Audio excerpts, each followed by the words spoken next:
হয় আমি সদৌ অসম কৰ্মচাৰী পৰিষদৰ এই যে নতুন সমিতিয়ে দায়িত্বভাৰ গ্ৰহণ কৰিয়ে প্ৰতিনিধি সভাই যি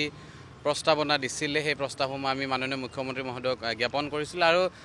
আমাৰ কৰ্মচাৰী সমাজৰ বাবে বা কৰ্মচাৰী পৰিষদৰ কাৰণে ভাল লগা এটা কথা অসমৰ মাননীয় মুখ্যমন্ত্ৰী মহোদয়ে মুখ্যমন্ত্ৰী পৰ্যায়ত এটা আলোচনাৰ বাবে আজি আমাক আনুষ্ঠানিকভাৱে আমন্ত্ৰণ জনাইছিলে আজি 2:30 বজাত আৰু খুব সৌহাৰ্দ্যপূৰ্ণ পৰিৱেশত খুব ভাল লগা আলোচনা এটা অনুষ্ঠিত হয় আৰু সেই আলোচনাৰ বিষয় কেবালাইনো বৰ দীঘলীয়া প্ৰায় 1.5 ঘণ্টীয়া আলোচনা অনুষ্ঠিত হয় আৰু আলোচনাৰ অন্তত সিদ্ধান্ত এটোৱে মুখ্যমন্ত্ৰী মহোদয়ে আমাক অৱগত কৰিছে যে মুখ্যমন্ত্ৰী লোকসেৱক আৰোগ্য যোজনা কৰ্মচাৰী সমাজৰ বাবে যি চিকিৎসা আঁচনি এই আঁচনিত কিছু সৰু দুই এটা আখুৱা আছে এই আখুৱাখিনি অতি শীঘ্ৰে জানুৱাৰী মাহৰ ভিতৰত আখুৱাখিনি দূৰ কৰিব আৰু আমি কৰ্মচাৰী পৰিষদে দাবী জনাই আহিছিলোঁ যে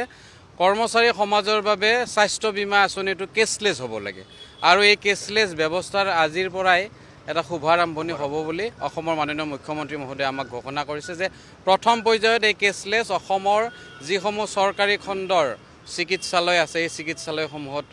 আৰম্ভ হ'ব আৰু তাৰ পৰৱৰ্তী সময়তে কৰ্মচাৰী সমাজৰ বাবে যি স্বাস্থ্য বীমা আঁচনি এই আঁচনি কেছলেছ ব্যৱস্থা হ'ব পইচা নোহোৱাকৈ আমি 1 এপ্ৰিলৰ পৰা এই ধৰণৰ ব্যৱস্থাৱলী আৰম্ভ হ'ব বুলি মুখ্যমন্ত্ৰী মহোদয়ে সদৰি কৰিছে আৰু আমি এই সিদ্ধান্তক এই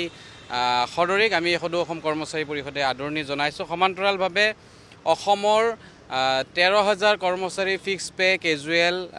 মাষ্টাৰ ৰোলৰ কৰ্মচাৰী আছে যিসকলে এটা ফিক্স দৰমহা পায় তেখেতসকলে ঘৰ ভৰা বানচ নাপায় বা তেখেতসকলে ৰেগুলাৰ নহয় আৰু তেখেতসকলৰ হাউচ ৰেণ্ট যি ঘৰ ভাড়াৰ বানচ এই ঘৰ ভাড়া বানচ আগন্তুক যি বাজেট অধিৱেশন হ'ব এই বাজেট অধিৱেশনতে সিদ্ধান্ত হ'ব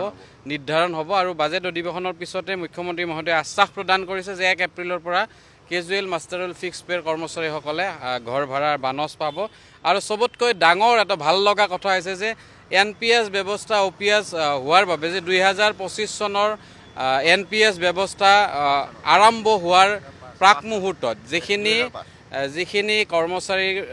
মানে ৰিক্ৰুইটমেণ্ট প্ৰচিডিউৰটো কমপ্লিট হৈছিলে কেন্দ্ৰীয় চৰকাৰে এখন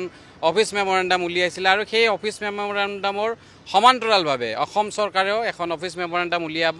আৰু NPS ব্যৱস্থা যেতিয়াৰ পৰা ইন্ট্ৰডিউস হৈছে তাৰ আগমুহূৰ্তত যিখিনি নিয়োগ সম্পৰ্কীয় ব্যৱস্থা হৈছিলে বা বিজ্ঞাপন হৈছিলে সেই কৰ্মচাৰীসকলে OPS ব্যৱস্থা লাভ কৰিব আৰু মুখ্যমন্ত্ৰী মহোদয়ে আমাক আশ্বাস প্ৰদান কৰিছে যে আগন্তুক মানে চলিত জানুৱাৰী মাহতে এই অফিচ মেমৰেণ্ডাম ওলাব আৰু আমি নথৈ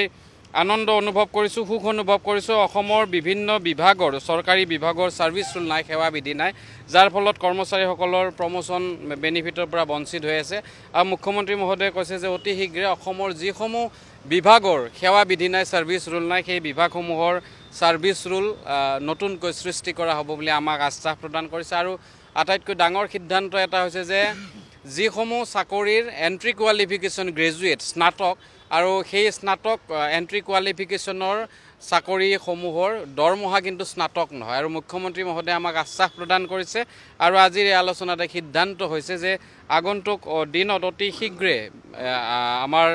যি বাজেট অধিৱেশন এই বাজেট অধিৱেশনৰ পিছতে এই কথা কাৰ্যকৰী হ'ব যে যিসমূহৰ এন্ট্ৰি কোৱালিফিকেশ্যন গ্ৰেজুৱেট স্নাতক সেই পদবীসমূহত স্নাতক পৰ্যায়ৰ দৰমহা বা স্নাতক গ্ৰেজুৱেট স্কেলৰ দৰমহা প্ৰদান কৰা হ'ব আৰু খুব সৌহাৰ্দ্যপূৰ্ণ আলোচনা আমি আশাবাদী যে এই ভোগালী বিহুৰ প্ৰাক মুহূৰ্তত অসমৰ কৰ্মচাৰী সমাজৰ বাবে এটা ভাল উপহাৰ হিচাপে আমি লাভ কৰিবলৈ সক্ষম হ'ম বুলি আমি আশাবাদী হয় আৰু এটা বিষয় যে যোৱাকালি অসমৰ চৰকাৰৰ যি কেবিনেটত সিদ্ধান্ত হৈছে যে যিসমূহ আখুৱা বা ভেৰিফিকেশ্যনৰ কাৰণে প্ৰভিন্সিয়েলাইজ নোহোৱা স্কুলসমূহ আছে এই স্কুলসমূহক প্ৰভিন্সিয়েলাইজ কৰাৰ যি ব্যৱস্থা বুলি ইয়াত আৰম্ভ কৰিছে কালি কেবিনেটত সিদ্ধান্ত হৈছে এই সিদ্ধান্তকো আমি সদৌ অসম কৰ্মচাৰী পৰিষদে স্বাগতম জনাইছোঁ।